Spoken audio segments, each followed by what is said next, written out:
ఇప్పుడు అధికారం కోసం వాటా పంచుకోవడానికి ఒకరి మీద ఒకరు కత్తులు దూసుకుంటా ఉన్నారు.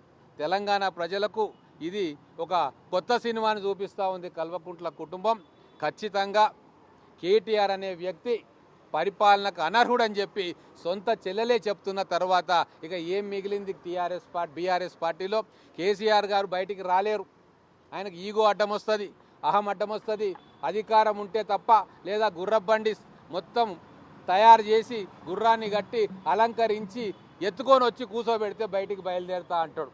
కానీ బాధ్యతగా ప్రతిపక్ష నాయకుడిగా ప్రజల పక్షాన పోరాడాలి, ఇది నా బాధ్యత అని అనుకోడు. కేవలం అధికారం కోసమే రాజకీయం చేస్తూ ఉన్నాడు కేసీఆర్. ఆ అధికారాన్ని హస్తగతం చేసుకోవడానికి రాజకీయం చేస్తున్నాడు కేటీఆర్.